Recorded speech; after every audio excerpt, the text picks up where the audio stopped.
Olá, caros amigos, caros telespectadores, estamos iniciando mais um programa Janela Aberta aqui pela nossa TV Nazaré. E o programa de hoje vai dar atenção ao tema muito importante que é igreja e arte. Ou seja, falar de arte na igreja, falar de arte sacra é muito importante. Às vezes até nós mesmos, católicos, cristãos, desconhecemos a arte sacra, as minúcias da arte sacra, a importância da arte sacra. E o nosso convidado especial de hoje, você já conhece, agora ele é imortal, é o Padre Ronaldo Menezes, pároco da Igreja da Santíssima Trindade, diretor do Museu de Arte Sacra do Pará, é responsável na Arquidiocese de Belém pelo processo de restauração da Igreja do Carmo e agora é membro da Academia Paraense de Letras. Padre Ronaldo, quanta coisa, seja bem-vindo ao nosso Janela, muito obrigado, porque com tantos afazeres o senhor sempre encontra um tempo para nos assistir aqui no programa, muito obrigado. Para mim é uma alegria estar aqui com vocês e poder compartilhar dessas coisas que eu acho que são coisas importantes. Não é só o padre que está lá, mas é a igreja que está envolvida nesse trabalho. Eu penso que a igreja que sempre cuidou bem, não só do que lhe é próprio, como é o cuidado das almas, do homem, da pessoa do homem, da sua dignidade, da sua salvação, mas também dessas coisas materiais, que são coisas importantes porque refletem e revelam o que a igreja é e a sua importância para o mundo, para a sociedade. Né? Queria aproveitar esse tempinho que o senhor está aqui e perguntar, primeiro parabenizá-lo pela Academia Paraense de Letras, ser imortal. Como é que é ser imortal? Como é que é isso? Como é que foi o seu ingresso? Que para nós foi uma alegria muito grande, para o clero, para os leigos, para a igreja, para a Arquidiocese de Belém. Então eu queria que o senhor falasse um pouco desta emoção, deste ingresso, como o senhor recebeu a notícia e como é que o senhor está se sentindo agora sendo um imortal. Pois é, eu penso que, como sacerdote, não há dúvida de que, para nós, a imortalidade verdadeira, aquela que conta de fato para todos os que temos fé, é aquela que nos dá Deus. Agora, essa honraria que a academia presta a algumas pessoas, e a mim ultimamente, penso que ela é importante também. Não como um sinal de vaidade para nenhum dos homens que lá ingressam, ou das mulheres que lá ingressam, mas isso é importante devido ao reconhecimento que representa por uma pessoa, pelo que ela faz. Eu penso muito mais, não é só a pessoa que estaria, eu repito, mas é a igreja. E eu penso que um sacerdote na Academia de Letras, ele não é só o sacerdote enquanto homem que está ali, mas é a igreja, é Cristo que está ali na academia. E enquanto em alguns lugares há uma clara, não diria rejeição ou ojeriza, mas um clima adverso para a fé, o estar na academia representa uma aproximação da igreja, de alguém que tem fé, com outro mundo, o mundo da cultura, que é importante. É verdade. O mundo da literatura. Da literatura que faz com que tanto se aproximem a Deus por meio dela. Inclusive a igreja foi o grande patrimônio da sabedoria da humanidade, Sim. né? Eu penso nisso, eu acho que não é algo despropositado, é algo muito importante, porque nos aproxima e diz que o homem como um ser cultural, um homem como um ser de fé cultural, um homem que está no bojo do seu tempo, tem muito a contribuir para a compreensão desse mesmo tempo. E lá a academia é um lugar muito apropriado para isso. Então, parabéns. Daqui a gente pode fazer depois de um tempo um programa específico sobre a academia, sim. Os seus livros, a gente vai mostrar seus escritos, mas já fica aqui registrado os parabéns e o sucesso nessa empreitada de ser agora um imortal. Vamos agora falar da arte, a arte sacra, a arte, a igreja. Qual é a relação que existe da igreja com a arte? Muita, desde muito tempo. Desde o início a igreja está muito afeita, muito próxima da arte. E não só próxima, a igreja também é promotora da arte. da arte enquanto expressão de tantas realidades humanas, né? Inclusive da fé, e aí vem também da arte sacra. Eu penso que quando a igreja se envolve com o homem, ela não pode deixar escapar nada referente ao homem. Tudo que é do homem interessa à igreja. E a arte, que é uma expressão muito humana, interessa especialmente à igreja. O nosso museu, por exemplo, aqui em Belém, ele não é um museu pequeno, ele é muito grande. O convênio que a Arquidiocese fez com o Estado para montar esse museu, eu penso que foi um dos grandes passos que a Arquidiocese deu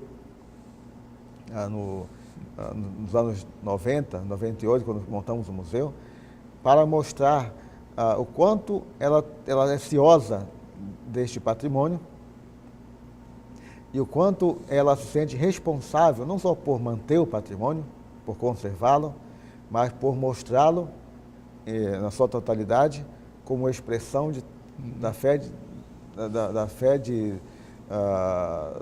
tantos que nos precederam, da fé do nosso povo, que vê nas imagens, nas iconografias em geral, um pouco do que acredita.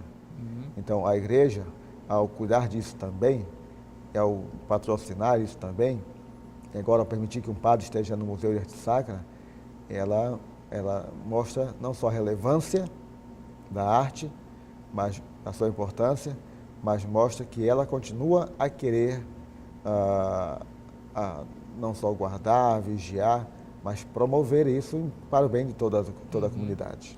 E qual é agora a sua missão como coordenador do museu, diretor do Museu de Arte Sacra? Quais são os seus desafios agora em manter o museu, em ampliá-lo? Passa o quê pela sua administração agora, sobre as suas necessidades como administrador? Nós estamos atualmente cuidando de algumas coisas que são bem pontuais, né? Em decorrência das chuvas, que são constantes aqui em Belém, começa agora esta semana um trabalho de recuperação material do museu. Uma revisão geral no telhado, na pintura, já foi feita uma parte externa, agora vamos concluir a parte externa e vamos fazer a parte interna também. Depois a revisão de alguns elementos, como do ar-condicionado, tudo mais. Até porque tem um estilo barroco que precisa ser preservado. Ser conservado, não é? Senão, vai embora. Sim, isso é muito importante. A gente não pode deixar de cuidar do prédio, do espaço, porque senão...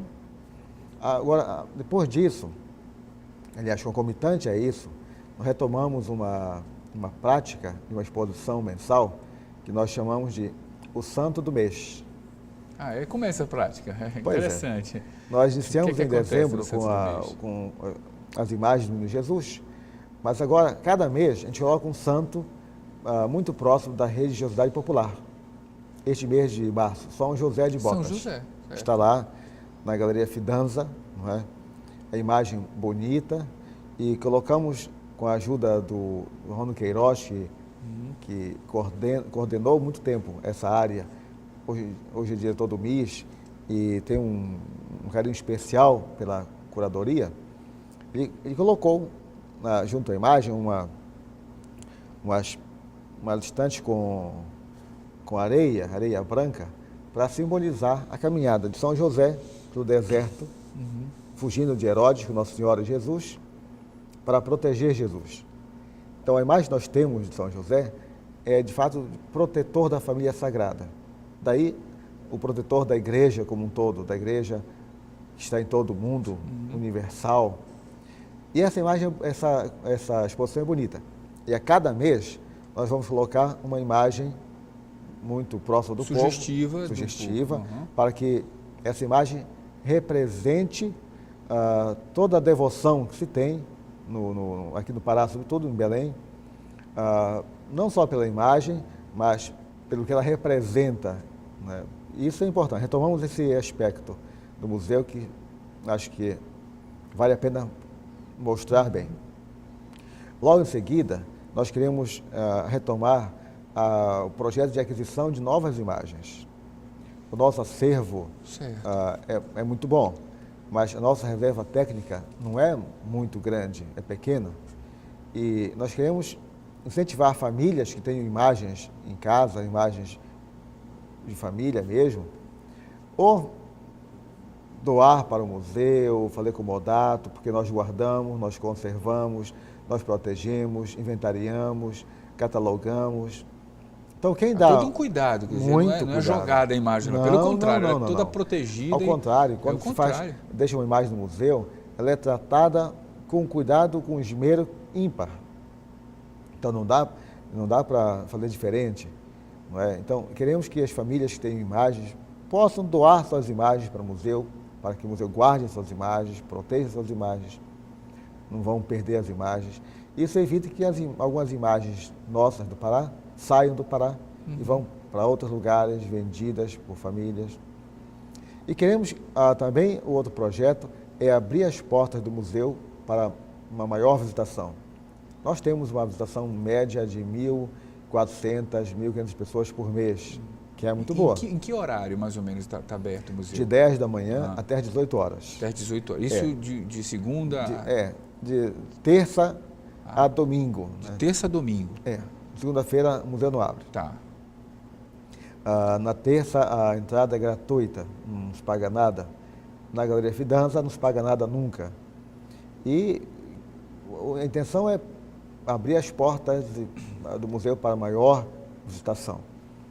E tem um projeto novo, estamos desenvolvendo já, que é este, que eu acho que é muito importante. O museu, além de guardar o passado, a memória do passado, ele também é uma memória viva, que está se remoendo dentro da história todos os dias, Sim. do homem de hoje.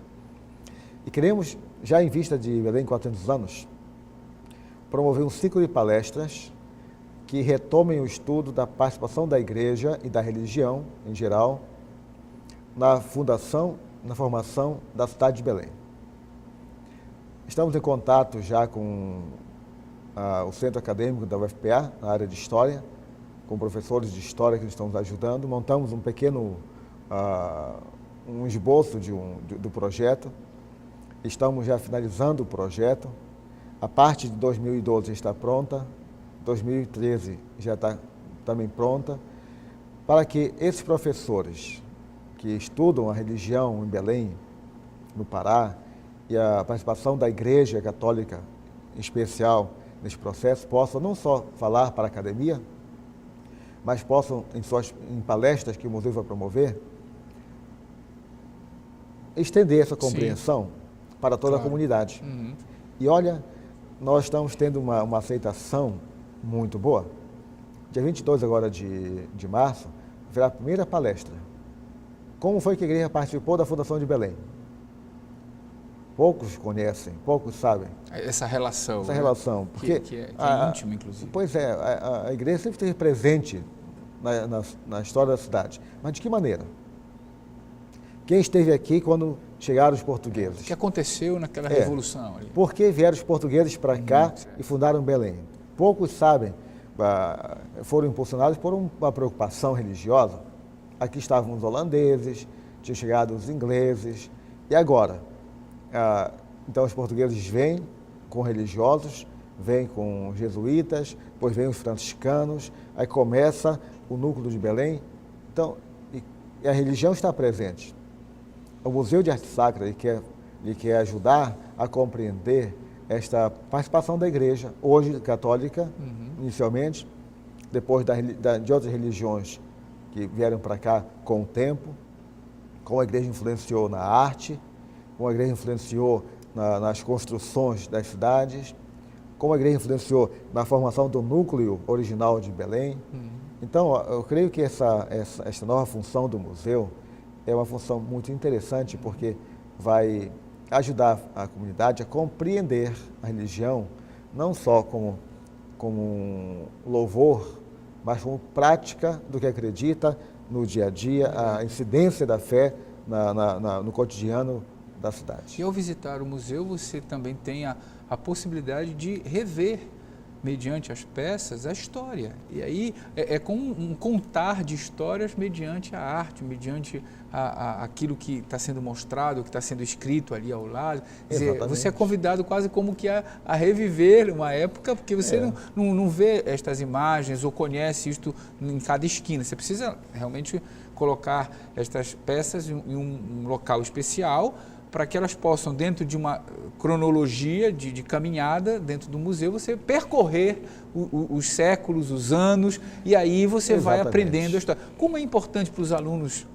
das escolas isto? Para todo mundo de Belém, quer dizer, como serve, né, a arte? É interessante que o número de escolas municipais, sobretudo, de Belém, e de escolas do interior, próximo de nós, até de Capanema, que é um pouco mais distante, de Bragança, vem para Belém para visitar o Museu de Arte Sacra, com seus professores.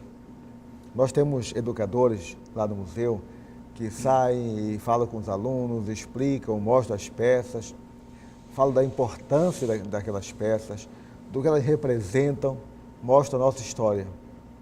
Um dos problemas que nós temos na cidade de Belém é que a falta de conhecimento da sua história leva à prática do pouco amor a Belém. Então, quem não conhece não pode amar direito, não é?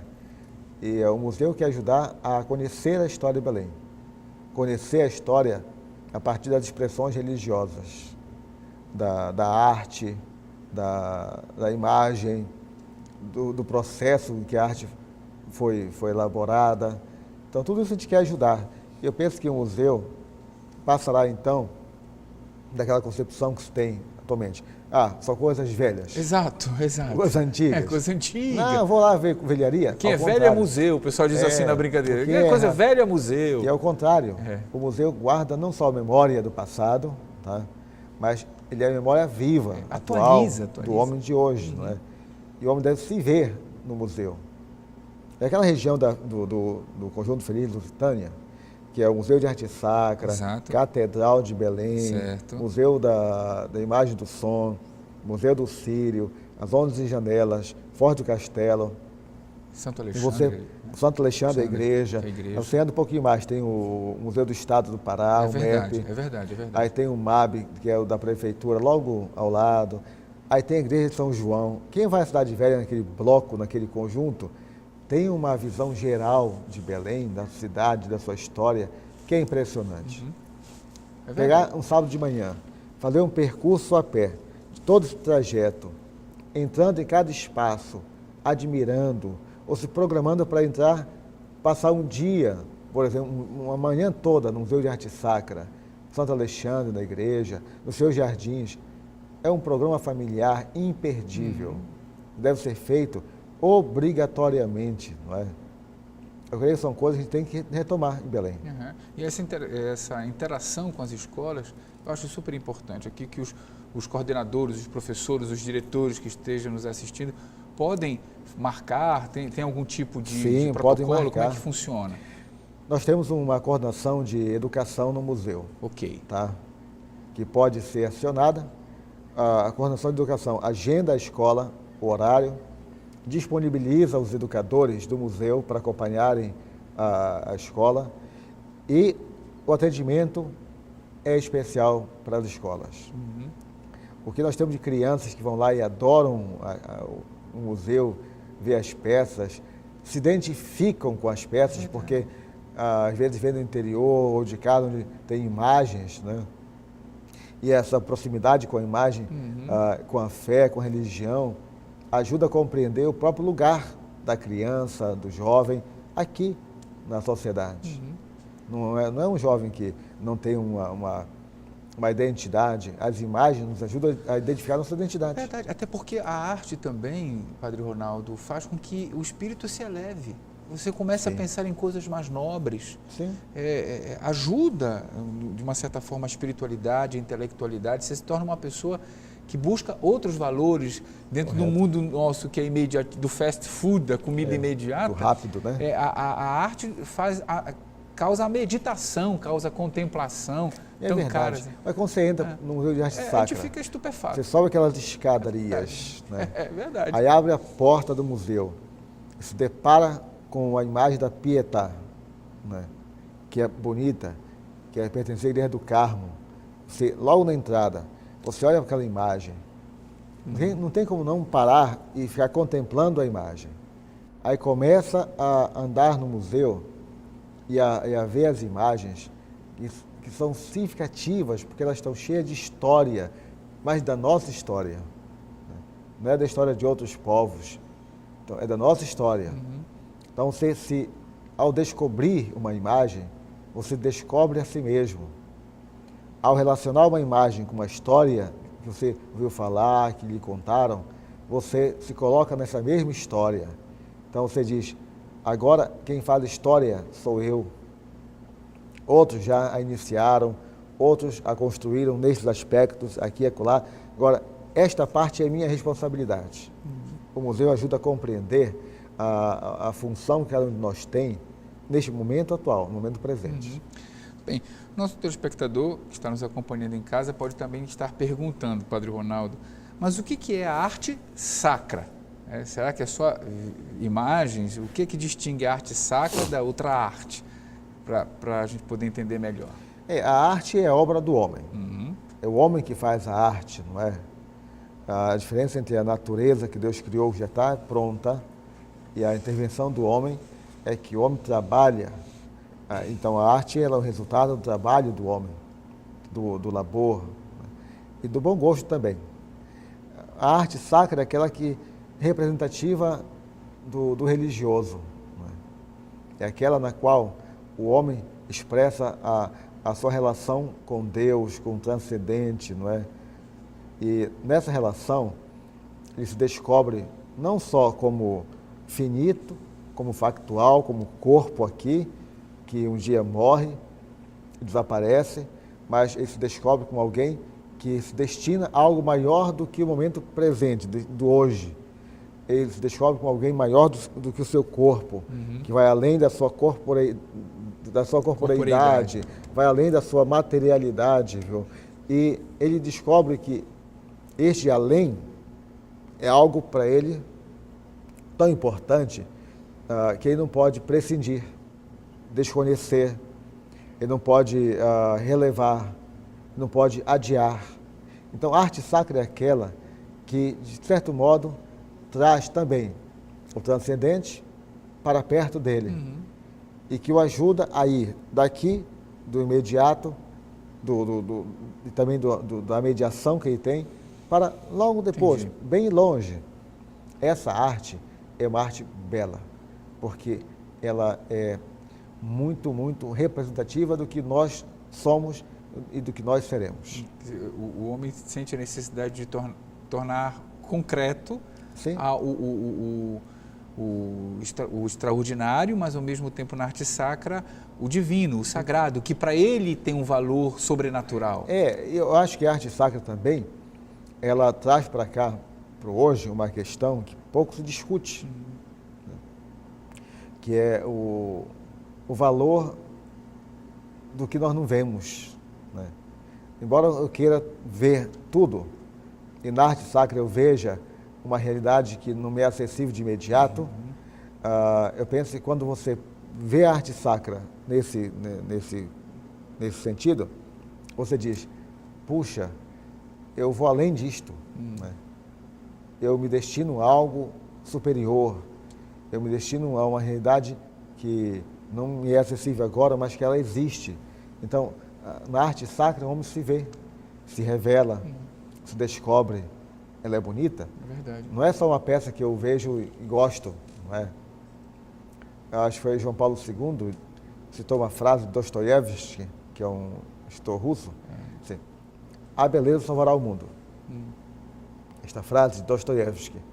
O Papa, ele fez um livrinho aos artistas a partir desta frase, a beleza salvará o mundo.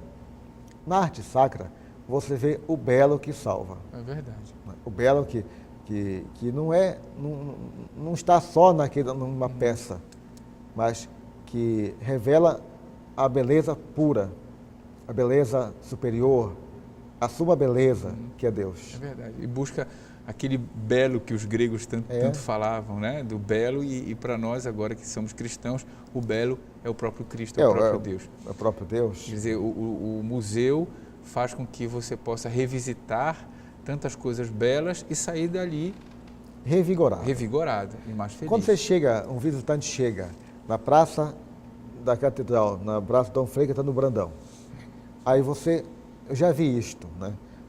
O turista chega, fica no meio da praça, aí ele olha para a catedral, é imponente, né? Bela, e na sua beleza, não é uma beleza esmagadora, né? Porque o homem não se sente pequeno diante da catedral, ao contrário, ele se vê grande na catedral, né?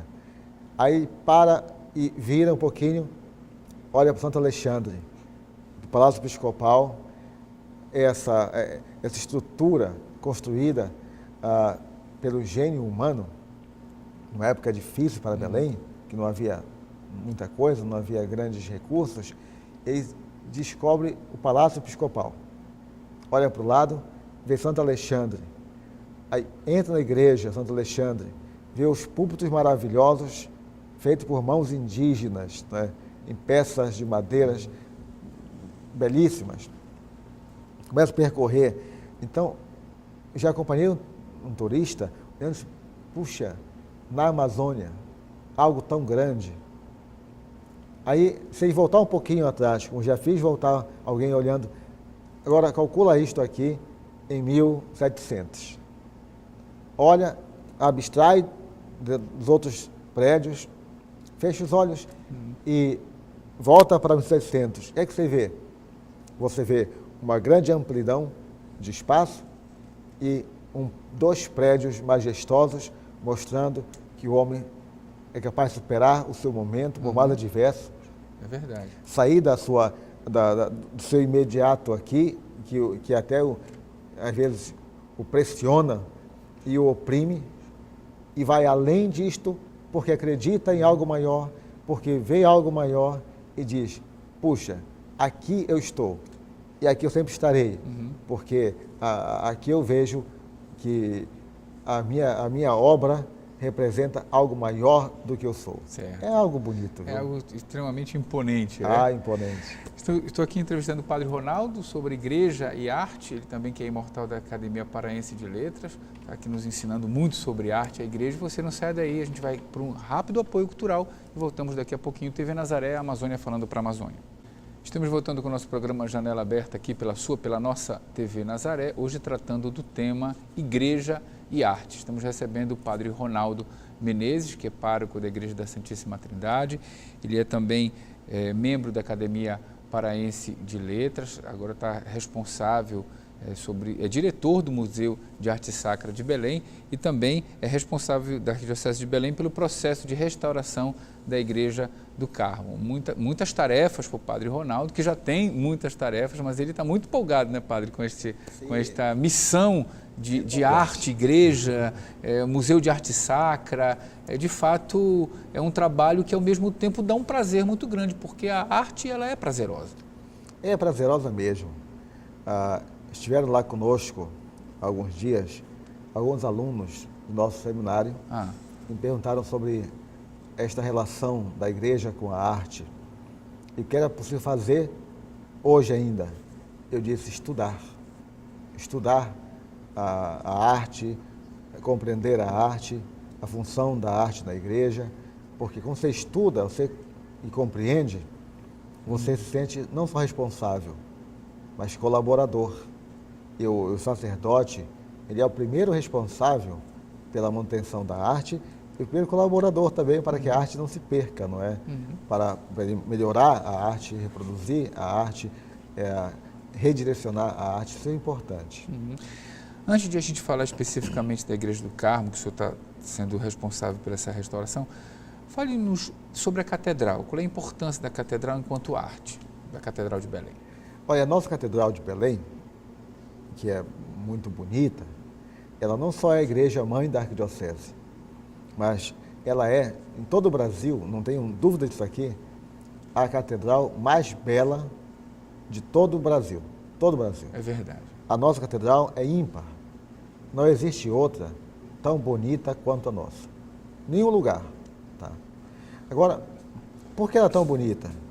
Porque, eu acho que, primeiro porque os nossos bispos, arcebispos, os curas da catedral, lá trabalharam, tiveram um cuidado muito especial, um carinho muito grande por ela, para torná-la não só o centro da arquidiocese, o lugar de onde se irradia a evangelização, certo, o centro religioso, mas também o centro artístico, porque você olha lá, a catedral por dentro, ela é uma obra de arte, viu?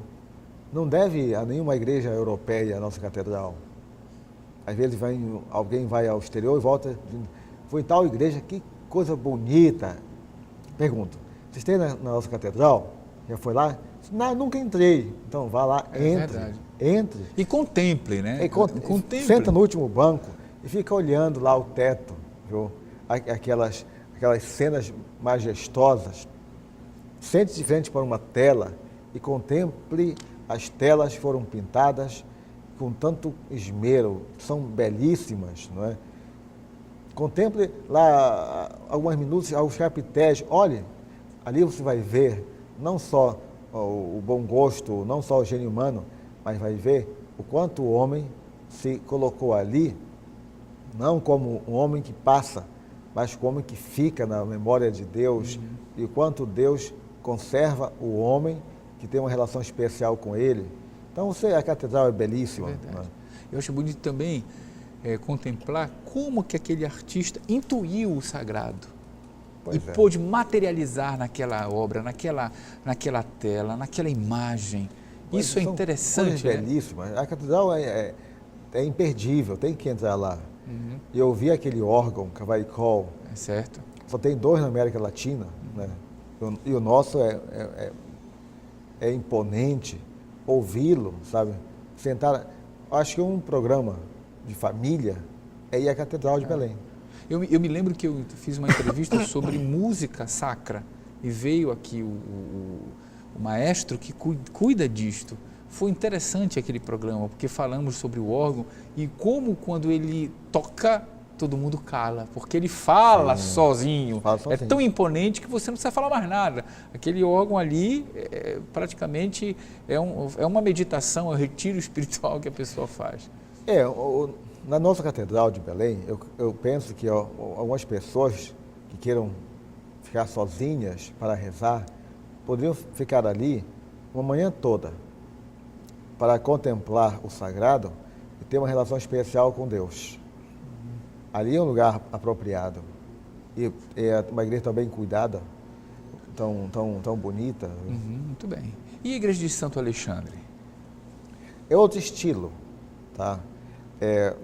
Hoje você não vê Santo Alexandre como eu acho que os nossos antepassados viram, né, em todo o seu esplendor, mas a igreja convida a reflexão, convida a meditação, e os visitantes que ali vão ficam impressionados, né? O modo como ela está hoje, um luso-fusco, né, meio escura, com as vias sacras iluminadas de longe, são bonitas, são belas.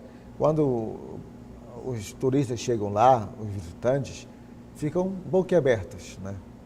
Como construir uma igreja deste porte, deste tamanho, com tanta beleza e riqueza que ela teve, numa Belém tão distante de tudo, não é? No fim do mundo naquela época. No fim do mundo, tem gente que ainda diz assim. Numa época complicada, como? Pois é.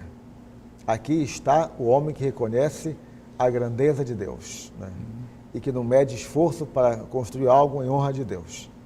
Então, Santo Alexandre, que foi a capela do seminário, ela é uma igreja que não pode ser esquecida nunca. Era a capela do seminário, porque ficava lá fica ao lado do Palácio Episcopal, né? Em frente da catedral, né? E tem uma história que o Dom Lustosa, que foi o nosso arcebispo, certo. Dom Lustosa. Contam que um seminarista o encontrou naquela igreja rezando, levitando. É um dos fatos da vida de Dom Lustosa. Dom Lustosa, que vai ser futuramente um santo nosso, ele estava rezando de madrugada, foi rezar e um seminarista foi lá na igreja e o encontrou levitando em oração. É um fato interessante que poucos conhecem. E a igreja é bonita. A igreja é linda. Quando você sai, olha lá, sacristia, vai lá onde tinha a sala de reuniões, não é? O consistório, são coisas bonitas. São coisas bonitas. Belas. E lá pertinho também nós temos uma igreja pequenininha, a igreja de São João, que é uma igrejinha um pouco mais afastada, mas pelos caminhos. Aquela igreja tem uma história importante também, e ela foi restaurada há certo tempo.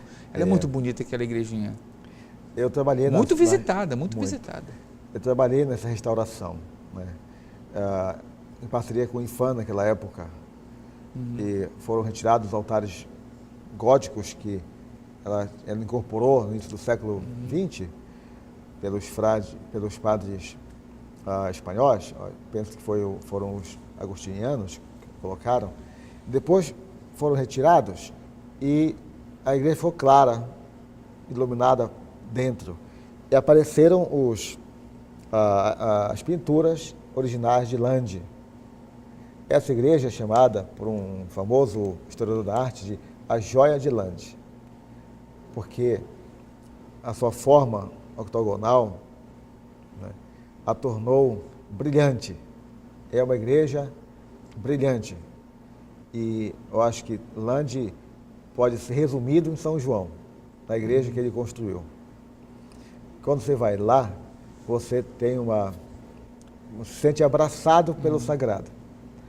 A igreja de São Joãozinho, essa igreja tão carinhosamente chamada de São Joãozinho, eu acho que ela te abraça, ela te acolhe. E você, quando vai lá, descobre coisas que, às vezes, ficaram esquecidas da memória do povo paraense. Ali foi a primeira catedral de Belém. Foi lá a primeira catedral? Eu não me lembrava disso. Claro, ela era de palha ainda, coberta de palha. Tanto que o bispo, quando chegou a Belém, tomou posse, olhou para a igreja de palha e teria dito uma frase que ficou registrada. A catedral de palha, bispo de papelão. Né? Para mostrar que aquele momento era tão especial, porque ali se começava a igreja, apesar das fragilidades humanas, das debilidades humanas, das dificuldades humanas, da época, da história, e a igreja se reergueu. Não é? Ali esteve preso o padre Antônio Vieira. É verdade, inclusive lá tem um recorte dessa história. O padre Antônio Vieira ficou preso ali. Ficou preso lá. Ali foi reitor um padre agostiniano que foi beatificado há uns anos atrás. Né? Ele foi martirizado, penso que na Ásia, salvo engano, e foi beatificado pelo Papa João Paulo II. Lá está a fotografia dele. Né? Trabalhou lá nessa igreja. Essa igreja foi um lugar onde trabalharam grandes homens, grandes sacerdotes, como o Monsenhor Leal, como o Monsenhor Faustino. É verdade. Né? Ali é um lugar de encontro de gente que trabalha, por exemplo, na justiça. Na justiça, ali, é verdade. É o Ministério Público, o Tribunal, o Palácio Antônio Lemos, a Assembleia. Advogados, e ali... Então, é um lugar muito bonito, confortável, você pode rezar. Então, não dá como não conhecer São João, não ir em São João, sabe?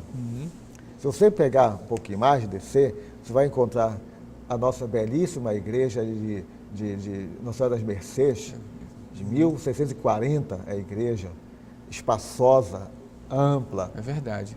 Com aquelas imagens imponentes logo na entrada, sabe?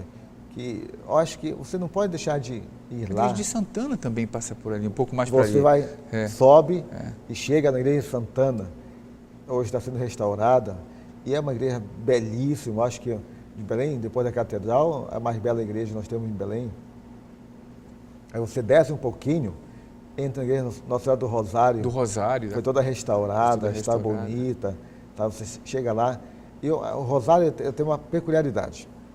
Das igrejas históricas todas, é a igreja que melhor conserva a sua forma original, que não sofreu nenhuma intervenção, que ele tirou alguma característica, continua a mesma característica. A reforma que ela sofreu, passou, a restauração recente conservou o rosário integralmente, diria, pura. Quer dizer, quem chega na igreja é a mesma praticamente igreja, vê o que era se viu no início. há 200 anos. É de fato um complexo muito bonito, né? Você anda, se você fizer esse percurso a pé, você vai descobrir uma Belém que não se mostra e que deve ser conhecida. Com certeza. E a Igreja do Carmo? Como é que é a restauração da Igreja do Carmo? Que é muito bonita também, ela tem uma imponência própria. Como é que está este processo? Por que restaurá-la? Como é que está o processo? Quando vai acabar? O Carmo é uma igreja especial. Tá? Ela tem uma história muito rica, né? Do século XVII, essa igreja. E ali já tivemos grandes eventos, grandes momentos da história, não só religiosa, mas social e cultural do Pará. Pois bem, essa igreja ela não está bem conservada, ela tem problemas com o telhado, devido ao telhado, problemas internos. Os salesianos trabalham ali com muito esforço e fazem o que podem para conservar a igreja. Aí ela evitou ficar pior. Mas o IPHAM, preocupado com isso, fez um projeto há uns 5 anos e apresentou um projeto de restauração para o MINC. E o ano passado, 2011, esse projeto foi acolhido pela companhia Vale de mineração. E a Vale, ao aceitar o projeto, liberou uma verba que dá para restaurar a igreja. Então, no dia 12 de janeiro, o Dom Alberto Taveira assinou um convênio com a Vale e, a partir daí, estamos trabalhando para reformar a igreja, restaurar a igreja do Carmo, para devolvê-la a Belém e devolvê-la bonita, com todo o seu esplendor. Os trabalhos foram iniciados já, estamos na fase da prospecção interna da igreja e logo iniciaremos a parte física, né, a partir do telhado, logo depois do inverno, né, para que nenhuma etapa seja pulada ou seja postergada. E aí, depois que houver a restauração, a igreja vai continuar servindo para a população? Sim. Eu penso até que vai servir melhor. Porque ela foi até co-catedral uma época, né? Foi. Serviu quando a catedral... Quando a catedral entrou em reforma, a Carmo foi a co-catedral para que as funções religiosas continuassem com toda a sua pompa. E Carmo é uma igreja bonita que serve para isso muito bem. É uma igreja belíssima. E ao lado do Carmo, da igreja do Carmo, tem outra capela chamada Capela da Ordem Terceira. Certo. Que raramente alguém visita porque ninguém conhece. Eu não conhecia, que não me lembro. Quando você entra na Capela Terceira, certo, ao lado do Carmo, pela própria igreja do Carmo, você vai ver peças sacras de altíssimo valor. Não valor monetário, mas valor artístico. Valor histórico. Histórico, né? Cultural. São peças bonitas, né? E a igreja é bonita, a capela é bonita. O Carmo, como um conjunto arquitetônico, por si só, ele é um esplendor. Lá na frente também tem a praça, as pessoas têm... É muito familiar aquele complexo ali do Carmo, né? Da arte, da família, do passeio. Eu acho que isso deve unir um pouco a igreja ao povo. Pois é, até eu acho, é uma opinião minha, é pessoal, na Praça do Carmo, ali se devia dar um pouco de atenção para que não ficasse uma área degradada. Nós temos na Praça do Carmo um resquício da igreja de Nossa Senhora do Rosário dos Homens Brancos. Ali estão os fundamentos da igreja. Foram descobertos numa excavação arqueológica. Quase ninguém passa ali para ver. Tem medo, aí no final de semana muita bagunça, não é? Então, se der um pouco mais de atenção àquilo, policiamento, um pouco mais de iluminação. Restauração também, né? Restauração dos prédios. Iluminação pública. Pois é. Ali será um centro de lazer familiar, impressionante em Belém. Uhum. Se você descer naquela Rua do Carmo, você vai ver que vocês vão mostrar uma Belém que ninguém viu até agora, ninguém conhece, que é um lugar bonito. E a previsão de término, Padre Ronaldo, assim, Nós temos 14 meses para aprontar o Carmo. E nós faremos isso nesses 14 meses, se Deus quiser, sem nenhum problema. E tem que cumprir esses 14 meses? Sim, nós cumpriremos, porque o prazo é muito bom para fazer o que tem que ser feito. Então, os recursos estão disponíveis e creio que com recursos disponíveis, um cronograma bem conduzido, as obras serão feitas nesse tempo. Existem outros projetos de restaurar igrejas históricas de Belém, da arte de Belém, sacra?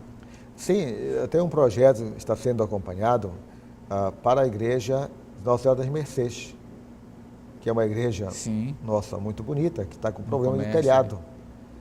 Os nossos problemas maiores são os telhados das igrejas. Porque deterioro e a nossa situação clima, climática, chuva, umidade, sol.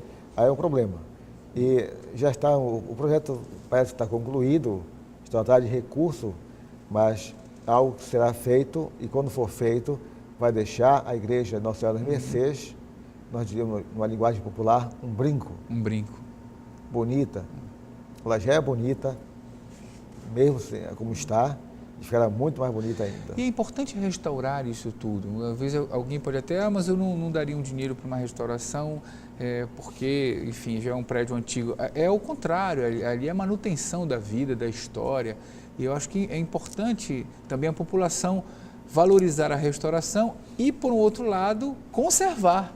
Porque este aspecto é importante. Muitas vezes o prédio se deteriora, ou a arte se deteriora, porque as pessoas também não pensam em proteger, em conservar. Como no museu, você tem tudo protegido ali, ninguém pode estar tocando ou jogando um líquido. Enfim, acho que é importante também essa educação, né, Padre Ronaldo? Isso passa por um processo de renovação da educação para a arte, para a memória. Porque às vezes se fala pouco da memória, da história da cidade. Quando você não conhece a história, você não faz memória. Então você não preserva, você não cuida, porque acha que o patrimônio não é seu, é do outro. É do outro. O patrimônio é do Estado, é da igreja, é de A, é de B, ou seja, não é meu. Então não vou ligar para isto. Enquanto que é o contrário, que embora esteja sob a guarda do Estado, embora esteja com a igreja, o patrimônio é nosso, porque conta a nossa história, e conta a nossa vida, e conta a vida dos meus antepassados, e conta a história da formação da minha cidade, do meu bairro. Então, se eu vou ajudar na conservação, vou ajudar a manter o patrimônio, vou permitir que outros amanhã vejam o quanto eu fui importante para hoje. Eu não posso entender, por exemplo, que alguém, ao fazer uma obra numa praça, não faça tão bem que dure 20, 30 anos. Você não tem que fazer uma obra para durar. Botar uma placa nova para durar 2 meses, um ano no máximo. Faça algo que dure 20 anos, 30 anos, 100 anos. Então, coloque um bom material, coloque um bom operário, coloque uma boa sustentação, uma boa base, porque é nossa história, nossa cidade, tem que ser cuidada por nós, não por outros. Quando você pega nesses monumentos que nós temos, religiosos sobretudo, e você cuida para que não joguem lixo. Não pichem. Para que não pichem. Sabe? Eu acho que o pior sinal da falta de educação de um povo é isto. Botar lixo perto da praça, perto da igreja, perto do palácio, de um prédio importante, em frente da sua casa, ou pichar um monumento. Está dizendo que você não é importante para agora. Que você não claro, que você não faz história. Né? Que o outro também não é importante. Que o outro não é importante. Então, eu penso que quando você se redescobre como importante para agora, e descobre o outro como importante também comigo para agora. Então você se junta ao outro num processo de renovação, de conservação, de limpeza, de manutenção, porque é aqui que nós moramos, nosso ambiente, não é? Aqui é nossa casa. Como não cuidar bem da nossa casa, onde nós vivemos, onde nós andamos? Certo. Agora, Padre Ronaldo, temos um pouquinho de tempo. Eu queria que o senhor falasse da Igreja da Trindade. Apesar de não ser das grandes igrejas ali, daquele complexo, mas ela tem um aspecto bonito, ela tem uma acomodação espiritual diferenciada. Única. Em Belém é única. Você passa ali, você vê os prédios e vê a igreja, ela se distingue, ela está entre a questão da modernidade, mas ao mesmo tempo do antigo. E como é que é essa igreja que o senhor ali habita? Olha, a Trindade é uma igreja única em Belém. Tá? Sabe, foi feita uma pesquisa... Não é só porque o senhor é lá, pároco, não, né? Não. Mas fez uma pesquisa há um tempo atrás por uma empresa de São Paulo. Certo. Ela queria saber qual é a igreja que veio à mente das pessoas espontaneamente. A Trindade ganhou disparado. Foi? Me cite uma igreja. Essa é a pergunta espontânea. Me cite uma igreja. Trindade. Ganhou disparado. Mas por quê? Porque uma igreja, embora ela seja a terceira paróquia de Belém, a Trindade foi construída, a igreja, foi iniciada a construção em 1803, concluída em 1813, inaugurada em 1814. Tanto que em 2014, a igreja fará 200 anos de construída, de inaugurada, de entregue ao povo. E faremos uma festa, certamente. A paróquia fará uma festa. Agora, qual a sua importância? É porque ali nós temos muita história da cidade que se desenvolveu no Largo da Trindade. Largo da Trindade, é verdade. Que infelizmente não consegui mudar o nome para voltar Largo da Trindade. E é uma igreja que é referência. Mas todo mundo fala Largo da Trindade. Largo da Trindade. É referência porque ali está um pouco da história de todos nós. Da cidade, não é? E você passa ali e a vê imponente, embora simples, imponente, despontando com aquele seu espigãozinho, não é? Espigãozinho fantástico. Apontando para o céu, né? Para o céu, dizendo, aqui é um caminho para Deus. Para Deus. Muito bem, Padre Ronaldo, muito obrigado pela sua participação no nosso programa, mais uma vez. Eu estava aqui pensando, o senhor falando, acho que o Padre Ronaldo foi o entrevistado que mais vezes veio a Janela Aberta, que sempre pela sua generosidade. A gente que agradece ao senhor. 30 segundos para as suas considerações finais. Agradeço a você que nos acompanhou no programa de hoje. Depois das considerações finais do Padre Ronaldo, a gente vai receber a bênção dele e você é convidado a fazer o percurso da arte sacra, o percurso da fé, que ajudará muito na caminhada espiritual. Por favor, Padre. Seria muito bom que as pessoas fizessem um programa familiar, pessoal, para andar ali na região dos museus, para conhecer melhor a sua cidade. É um programa familiar que eu acho indispensável. E eu espero que comecem a pensar sobre isto. Todos nós ganharemos. E eu peço a Deus que abençoe cada um de nós, sua família, abençoe o seu lar, abençoe sua vida, e que esta sua vida, a sua família, possam ser para o louvor de Deus. Fique com Deus, em nome do Pai, e do Filho, e do Espírito Santo. Amém. Amém.